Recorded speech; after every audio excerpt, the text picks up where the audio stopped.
I was still telling myself that when I finally drifted off to sleep. Dawn came gray and overcast.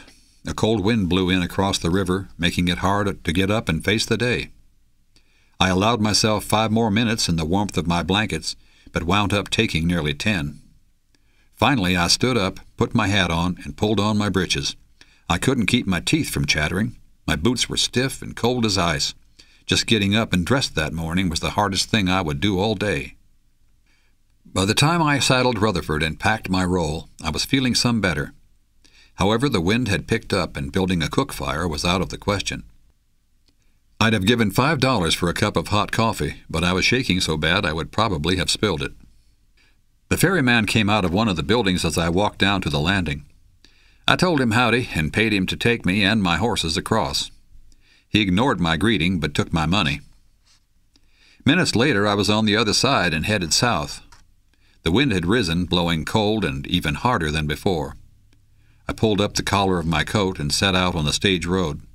I was glad the wind was at my back. I rode out at a rapid clip, holding Rutherford and the pack horse to a trot.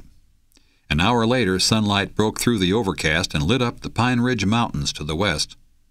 The road followed the Bighorn River south, its waters muddy and its banks marked here and there by stands of willow, chokecherry, and cottonwood. I gave the horses a 20-minute break at noon, ate the last of my jerky, and pushed on. There were no other travelers on the road that day. Deep ruts in the gumbo testified to the recent passage of freight wagons and a stagecoach, but I saw neither. At about 3 o'clock I spied a band of more than 40 pronghorns grazing on good grass beyond the river. They watched my approach for a time, and then, as if at some common signal, they all moved out at an easy lope. I reached Fort Custer just after sundown. The fort stood upon a windswept plain atop steep bluffs overlooking the junction of the Bighorn and Little Bighorn rivers. It had been built the year after Custer's 7th Cavalry got whipped just 12 miles away by the Sioux and Cheyenne.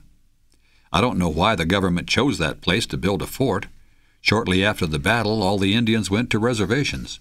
There wasn't a whole lot for the Army to do except drill and hold parades. I showed my papers to the duty officer, and he allowed I could spend the night if I was so inclined. I put up my horses at the stables, spread my blankets with the troopers at their barracks, and accepted an invite to supper. I had heard many a tale of poor and even dangerous Army food, but on that night I was pleasantly surprised. The grub was roast beef with potatoes and gravy, and no man could have asked for better. I went back for seconds, just to be polite, you understand, but drew the line at thirds. I figured I should set an example and try to show at least a little self-restraint.